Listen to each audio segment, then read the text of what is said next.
भगवान की भक्ति में वो शक्ति है, अगर कोई सच्चे दिल से करे, सच्ची भावना से करे, तो उसे वो आनंद, वो लज्जत मिलती है जो लिख बोल के वर्णन नहीं की जा सकती। आप किसी टेंशन से गिर जाते हैं, आपके सामने कोई मुसीबत पहाड़ बन के खड़ी हो जाती है, आप किसी तकलीफ में आ जाते हैं, तो टेंशन मत लीजिए। ईश्वर के नाम का जाप करते रहिए, भगवान की भक्ति करते रहिए, वो आपको रास्ता जरूर दिखा देंगे और आप उस परेशानी से आजाद हो जाएंगे। भगवान कोई जादू टोना मंत्र तंत्र नहीं करते। जब आप भगवान का, अल्लाह राम का, गॉड वाहिगुरु ईश्वर का है, तो वो एक नाम अलग अलग है भाषा के अनुसार, उसका नाम जपते हैं, गुरु मंत्र भक्ति इबादत करते हैं, तो वो आपके शरीर को अंदर से पावर देता है, आत्मबल देता है, रूहानी शक्ति देता है। और उस आत्मबल से, उस रूहानी शक्ति से आपके सोचने की शक्ति डबल हो जाती, दुगनी हो जाती, चौगनी हो जाती। ईश्वर का नाम लेने से पहले जो समस्या थी, जो परेशानी थी, जिसका हल आपको नहीं मिल रहा था, जैसे भक्ति करते हैं, दिमागी शक्ति बढ़ने से आपके अंदर ही उस समस्या से निकलने का हल मिल जाता है और आप टेंशन फ्री हो जाते हैं। समस्या से लाचार नहीं, बल्कि समस्या पे जीत हासिल कर लेते हैं। कौन नहीं चाहता सुख शांति की जिंदगी जीना? कौन नहीं चाहता परमानंद लज्जत लेना? लेकिन वो लज्जत, वो आनंद मिले कैसे? वो लज्जत, वो आनंद अगर आप लेना चाहें, ना घर छोड़ना है, ना परिवार छोड़ना है, ना पैसा लगाना है, और ना ही अलग भाषा सीखनी है। जो भी भाषा बोलते हो अच्छी बोलो, बोलते रहो, गाली गलोच मत करो। घर परिवार में रह के कर्म करते हो, अच्छे कर्म करो, ठगी बेईमानी भ्रष्टाचार ना फैलाओ। साथ में ओम हरि अल्लाह राम का नाम लेते रहो। खेतीबाड़ी वाले भाई, किसान भाई, हल जोत रहे हो, ट्रैक्टर पे बैठे हो, तो राम राम जपते रहो। जीभ से कौन सा क्लच ब्रेक दबाना है बताओ? आप बस में सफर करते हो, जीभा से राम राम जपते रहो। पढ़ने वाले बच्चे स्कूल तक जाते हो, जा ही रहे हो, तो जीभा से राम राम जपते जाओ। जो पढ़ोगे दिमाग में आएगा भी बढ़िया, और पेपरों में नंबर भी बहुत बढ़िया आएंगे। हमने अजमाया, लाखों बच्चों ने अजमाया। माता बहनें हैं, घर में खाना बनाती हैं। जब आप घर में खाना बना रही हैं, तो खाना बनाते बनाते जीभा से, ख्यालों से राम का नाम जपो। माता बहनों, भगवान ने आपको तो बहुत बहुत बहुत शक्ति दी है, कमाल की शक्ति, गजब की शक्ति, कि आप खाना अगर राम नाम का जाप करके बनाओगी, तो जो उस खाने को खाएगा वो भी भगवान की भक्ति में लगेगा, उसके अंदर भी सुख शांति आएगी। यानी अगर माता बहनें घर में खाना सुमरण करके बनाएं, नाम का जाप करके बनाएं, घर में अगर कोई नशा करने वाला है तो नशा छोड़ देगा, लड़ाई झगड़ा करने वाला है तो लड़ाई झगड़ा छोड़ देगा, अरे अगर बीमार है तो उसे कोई ना कोई दवा जरूर लगेगी, क्योंकि जैसा खाओ अन्न वैसा होए मन। इतनी बड़ी ताकत भगवान ने सौंपी। जो भी घर में खाना बनाता, चाहे भाई चाहे बहन, तो इतना आसान तरीका, इतना बढ़िया तरीका कि आप चलते, बैठ के, लेट के काम धंधा करते, किसी भी तरह से ईश्वर का नाम लेते रहें, उसका फायदा होगा, उससे आपका भला होगा ही होगा। तो राम नाम का जाप, मालिक की भक्ति इबादत का जाप इंसान को सुख शांति देता है। और आपको बता दें, राम नाम अगर आप जपते हैं, कहीं भी आपको डर नहीं लगता। एक बार हमें किसी ने बोला था कि गुरुजी, एक किला है राजस्थान में, भूतों वाला किला, पता नहीं कुछ ऐसा नाम बताया था, कि आप उसमें जाना। लोग कहते हैं वहां भूत होते हैं, रात को कोई घूमता ही नहीं, शायद भानगढ़ का किला, कि बड़े भूत हैं उसमें, आप जरूर जाना। खड़े होके किसी सज्जन ने 3-4 लाख लोगों में से किसी एक ने बोला था। और आपको बता दें, हम रात रात वहीं घूमते रहे, कुछ भी नहीं था वहां, और कोई भूत नहीं है। चाहे आप सारे चले जाना, हम आपको गारंटी देते हैं। हाँ, लंगूर ने छलांग मार दी और आपका हार्ट अटैक हो गया, वो तो बात अलग है। लंगूर बहुत है, बंदर बहुत है, लेपर्ड हैं, सब कुछ है, लेकिन भूत वहां नहीं है, ये हम आपको गारंटी देते हैं। बाकी पता नहीं किसी का।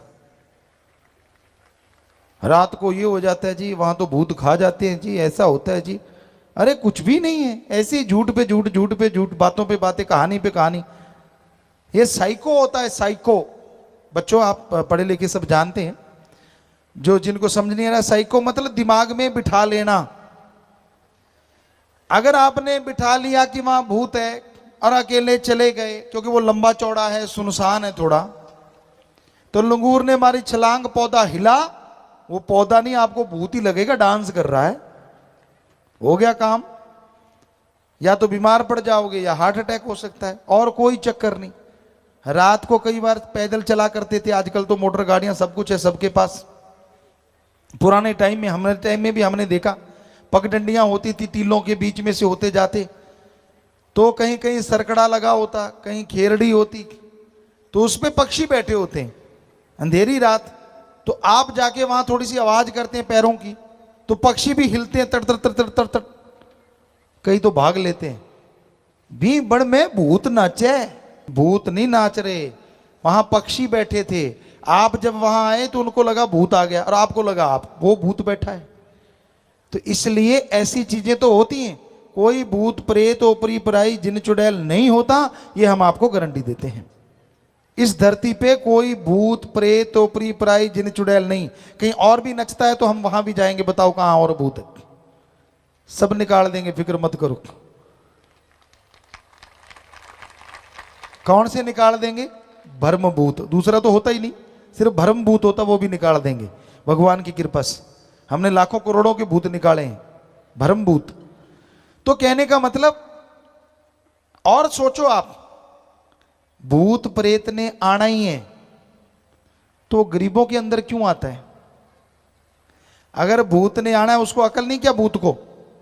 उन लोगों के अंदर आए जो सुबह का नाश्ता करते हैं दिल्ली में और रात की रोटी खाते हैं लंदन में। मजे आ जाएं भूतों को, जहाज पे सफर कर करके, 5 स्टार में खाना खा खा के। अरे सूखे रोड तोड़ने वालों के अंदर भूत क्यों आते हैं भाई? पता क्यों? अज्ञान ही भूत है, अज्ञानता ही भूत है। तो कोई भूत बात नहीं होते, मत पड़ा करो इन चक्कर में। जो ऐसे ऐसे सिर हिलाते हैं और आवाजें निकालते हैं, उनके दिमाग में फर्क है, इलाज करवा लो, और कुछ नहीं है। कोई भूत बात नहीं होता। नहीं जी 5-5 बोले, अरे 5 क्या, एक आदमी 300 तरह की आवाज निकालता है, और दिमाग हिल जाए तो पता नहीं कैसी कैसी निकालेगा। तो इस टेंशन में मत पड़ा करो। नहीं जी ये तो फलां की आवाज निकाल रहा है, साइको बना लिया आपने, इसलिए फलां की लग रही है। फलां फलूं की कोई आवाज नहीं निकालता। कहीं नकल करते 100 कलाकारों की एक आदमी आवाज निकाल देता है, तो ये कोई बड़ी बात नहीं। राम नाम का जाप करोगे तभी सोझी आएगी, तभी समझ आएगी कि कोई भूत बात प्रेत नहीं होता, तभी आत्म बल आएगा, तभी आपका डर दूर होगा। वरना आदमी डरता रहता है अपनी परछाई से। अब कई बार टीवी पे ऐसी ऐसी चीजें देख लेते हैं छोटे बच्चे, हाथ कट गया, हाथ आ रहा है, भूत आ रहा है, कोई आ रहा है, और फिर माई के लाल चारपाई से बाथरूम करने नहीं जाते, हालांकि बाथरूम भी अटैच्ड होता है साथ में। क्यों? उनको लगता है हाथ आ रहा है, भूत आ रहा है। ये सब बकवास है। ऐसी चीजें दिखानी ही नहीं चाहिए। हम तो जो भी रोक सकता है उनसे प्रार्थना करेंगे कि ऐसी चीजें टीवी से बंद करवा देनी चाहिए, जो झूठ है, जो पाखंड है, जो होती नहीं, ताकि कम से कम हमारे जो बच्चे हैं वो तो मजबूत हों। अब नींव ही कमजोर होगी तो बड़े होके भवन कैसे अच्छा बनेगा। जो बच्चे बिस्तर पे पेशाब करने लग जाते डरते, बड़े होके जो योद्धा कहां से बनेंगे वो। तो ये चीजें ना, बच्चे को डराना चाहिए, कभी भी बच्चे को डराओ मत, अच्छा बनाओ, नेक ख्याल दो, नेक विचार दो, ताकि बच्चा नेक बन के आपका नाम रोशन करे। इतना कॉन्फिडेंस हो, इतनी उसमें हिम्मत हो कि कहीं भी भेजो वो ताकत के साथ हर विपदा का डट के मुकाबला करे। सो भाई, आप संस्कार अच्छे दो, और राम का नाम इंसान को शक्ति देता है, जिसके द्वारा इंसान बुलंदियों को छू जाते हैं और उनकी परेशानियां दूर हो जाया करती हैं। साईं मस्ताना जी महाराज ने वचन किए कि यहां श्रद्धा भावना से अगर कोई लंगर खाएगा तो उसके भी रोग कट जाते हैं। सो लंगर भोजन का निरादर कभी नहीं करना चाहिए। यहां तो क्या, ये तो साईं जी के वचन हैं, आप घर में भी मत फेंका करो, यकीन मानिए बरकतें आएंगी। आधी से भी आधी रोटी खानी है तो उतनी खाओ, फेंको मत। कि आप खाना खाने लगते हो, पहले भी हुआ करता था पुरातन समय में, हिंदू धर्म में भी, और लिखा हुआ है पहली कौर, पहला निवाड़ा निकालो, जितना आप खाते हो उतना ही निकाल के साइड में रख लो, खाना खा लो, उसके बाद अपनी छत पे डाल दो, खेत में डाल दो। जीव जंतु आएंगे, खाएंगे, और पता नहीं कौन सी दुआ दे जाएंगे जो आपको लग जाएगी और आपका बेड़ा पार कर देगी। सो खाने को फेंको मत, निरादरी मत करो, निरादर नहीं करना चाहिए। और यहां का तो फिर साईं जी के वचन तो वो लंगर भोजन आप जितना चाहे उतना लें। और साथ संगत, बाहर आप कोई मिठाई लेते हैं, चाहे आप फ्रूट लेते हैं, लिफाफा, कागज, उसके छिलके तक भी आप कभी भी जमीन पे मत फेंका करो, आपसे हाथ जोड़ के विनती है। इसलिए हम आपको अपनी बताते हैं, आपका तो पता नहीं। कई बार कहीं सेवा कर रहे हैं, पीछे शूटिंग कर रहे थे, तो कहीं पे वो होता है कि सारा दिन टाइम नहीं मिलता खाने का, फटाफट हमें होता है कि जितना जल्दी निपटे बढ़िया काम, वो तो आप लोग जानते ही हो। तो अगर कई बार ऐसा होता है कि संतरा दे दिया बच्चों ने कि पापा ये ले लो, ठीक है बेटा ला, टिश्यू भी दे दे, तो वो संतरा खाया, उसमें से बीज निकलते हैं टिश्यू पे, बीज निकला टिश्यू पे, टिश्यू इकट्ठा किया और यहाँ डस्टबिन रखा था उसमें डाल के आए कि नहीं भाई, अगर हम ही फेंकने लग जाएंगे तो दूसरे तो फिर, क्योंकि आम आदत है ना, संतरा खाते हैं मुंह में रख के बीज फूंक मारते उड़ता जाता है, ऐसा मत उड़ाओ, गंदगी ना फैलाओ, कुत्ता नहीं करता ऐसे। तो आपसे विनती, हाथ जोड़ के गंदगी ना फैलाया करो बेटा। कहीं भी सत्संग होती है, विवाह शादी में जाते हो, शर्म नहीं है, ये गर्व है, गर्व कि हम गंदगी नहीं फैला रहे, हम इंसान हैं, इंसान। और पॉलीथीन के लिफाफे हो सके तो परहेज करें, गुरेज करें। अपने घरों में सभी धर्मों में हुआ करते थे कपड़े के थैले। अगर गरीब हैं आप, तो आपका कपड़ा फट रहा है, फटने से पहले जैसे थोड़ा सा बच गया, बस कपड़ा तो बना ही पड़ा है, थैला तो कुर्ता है या टी शर्ट नीचे से सिल दो, ऊपर 2 तणी लगा दो, बन गया थैला। और ऐसा थैला जो दुनिया में प्रदूषण नहीं फैलाएगा, लोगों को संदेश देगा, हम वो देश वाले हैं जो पूरी दुनिया के गुरु कहलाते हैं। सिखाइए दुनिया को, क्योंकि पॉलीथीन जो है, इसमें सामान ज्यादा देर पड़ा रहे तो खाने वाले सामान में केमिकल आता है जो आपके लिए डेंजर। बाद में पॉलीथीन फेंक देते हो, गऊ खाएगी, पशु खाएगा, वो मर जाएगा। नहीं तो पड़े रहेंगे तो उसमें धूप से केमिकल निकलते जाते और हवा से वहां से गुजरने वालों को कोई ना कोई रोग देते हैं। इसलिए ये चीजों से परहेज कीजिए। पानी को बचाइए। आप ब्रश करते हैं, टूटी टोंटी खोल दी और ब्रश चल रहा है, माई के लाल गीत गा रहे हैं, और ब्रश चल रहा है, दे तेरे की ले तेरे की। करो करो, कोई बात नहीं, ब्रश जितना मर्जी करो, पर एक गिलास भर के रख लो तो अच्छा नहीं। टोंटी बंद कर दो, गिलास भर के रख लो, गाते रहो गीत, चाहे आधा घंटा, हमें क्या। पर पानी तो नाश नहीं होगा ना। इसी तरह हमने लोगों को बताया, आपको भी बताते हैं, जो शहरवासी हैं खास करके, कहते गुरुजी हम सब्जियां घर में कैसे पैदा कर सकते हैं।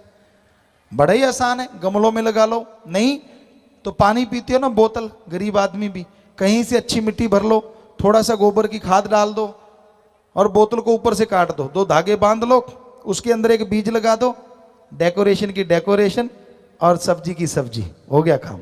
बहुत ऐसे दुकानदार कर रहे हैं, कहते गुरुजी बचा दिया, हमें तो घर की सब्जी खाने को मिली, पता ही नहीं था कि ऐसे भी सब्जियां हो जाती, क्योंकि उसमें एक बेल लगा दी लौकी की, लौकी लौकी लौकी लौकी ढेर लग जाएगा। तो ये आप कर सकते हैं, प्रदूषण भी नहीं फैला और फायदा भी कितना हो गया।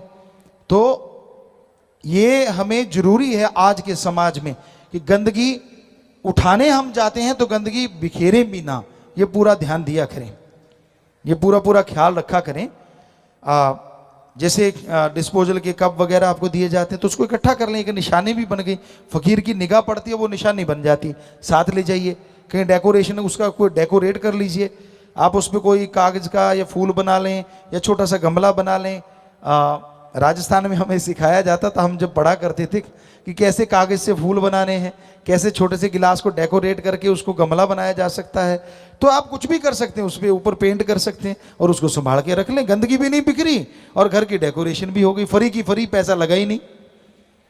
तो उसी चीजों से बहुत सा काम, जितने भी सेवादार हैं वो भी ध्यान जरूर दिया करें कि गंदगी फैलानी नहीं, रोका करें और आप भी ना फैलाया करें। टॉफी खाते हैं, रैपर अगर जेब में डाल लोगे तो कोई फर्क नहीं पड़ने वाला, बाद में जाके डस्टबिन में रख देना बस। तो प्यारी साथ संगत जियो, छोटी छोटी बातें हैं जो जीवन में बड़ी सुखदायक होती हैं, फलदायक होती हैं, इनको मानना चाहिए, इन पे अमल करना चाहिए और साथ साथ राम का नाम जपते रहना चाहिए। भक्ति में वो शक्ति है जो इंसान को इंसान से भगवान तक ले जाती है। भक्ति में वो शक्ति है जो सारे डर गम चिंता मिटा देती है। भक्ति में वो शक्ति है जो भगवान से मिला देती है। भक्ति में वो शक्ति है बिगड़े काम बना देती है। अरे भक्ति में वो शक्ति है बंजर बियाबान में फूल खिला देती है, फल लगा देती है। भक्ति में ये शक्ति है। श्रद्धा होनी चाहिए, गुरु के वचन जो मानते हैं, ना इस जहान में दुख ना उस जहान में दुख। जो नहीं मानते इधर भी दुखी और उधर भी दुखी। वचन मानो, माने की गति कहीं ना जाए, ना माने पीछे पछताए। किसी से इतना प्यार ना करो कि उसके बिना जीना दूभर हो जाए, और किसी से इतनी नफरत ना करो कि आने वाले टाइम में फिर से प्यार करना पड़ जाए। क्या पता आप किसी को बुरा कहते जा रहे हो, बुरा कहते जा रहे हो, और उसने कुछ ऐसा अच्छा कर दिया कि आपको थूक के चाटना पड़ेगा, यार मैं तो इसको बुरा कहता, इसने अच्छा कर दिया। और इतना अंधा प्यार मत करो कि उसके बिना खाना हजम ना हो, जिंदगी में सुखी नहीं रहोगे। इतना ही प्यार करना है तो अल्लाह वाहिगुरु राम से करो, जो कभी अकेला नहीं छोड़ता, हर समय हर जगह आपके साथ रहेगा। वो अंदर है, बाहर है, कण कण में है, जर्रे जर्रे में है। वो ईश्वर, वो राम, उससे प्यार करो। बंदे से करोगे तो भरना पड़ेगा भाई। हद से ज्यादा अगर उसके पागल हो जाओगे तो मुश्किल हो जाती है। इसलिए एक हद, एक लिमिट होती है, लिमिट तक एक दूसरे से प्यार करो। जब लिमिट क्रॉस होती है तो आदमी सुखी नहीं रहता, क्योंकि कोई ना कोई वक्त आता है जब आदमी का बिछोड़ा होता है, कोई ना कोई वक्त आता है जब आपसी विचार नहीं मिलते, कोई ना कोई वक्त आता है जब दोस्ती मित्रता टूटती है, कोई ना कोई वक्त आता है जब ये दुनिया छूटती है। एक चला गया, एक यहां रह गया। जो रह गया वो तड़पता है उसकी याद में, चला गया वो तो चला गया। क्यों इतना किया? पता ही है कि जब फानी दुनिया है, लासानी दुनिया है, यहां से तो जाना ही होता है, तो फिर क्यों इतनी मोहब्बत? हाँ, मोहब्बत इतनी ही करनी है अपने पीर फकीर से करो, जो अपने से नहीं अल्लाह से आपको जोड़ देगा, राम से आपको जोड़ देगा, और फिर कोई काम आपका रुकने नहीं पाएगा। भगवान आपका काम खुद आके करने लग जाएंगे, खुशियां आपकी झोलियों में भरने लग जाएंगे। फकीर बेगरज मोहब्बत सिखाते हैं, निस्वार्थ। जो निस्वार्थ प्यार करते हैं वो भगवान को पा लेते हैं। जो निस्वार्थ भावना से चला करते हैं उनकी झोलियां खाली नहीं होती, और जो कोई ना कोई स्वार्थ जचा लेते हैं उन्हें तकलीफें आया करती हैं। तो भाई हम कहते हैं सबसे प्यार करो बेगर्ज निस्वार्थ भावना से। हाँ, जो आपके रिश्ते हैं उनके प्रति वफादार रहो।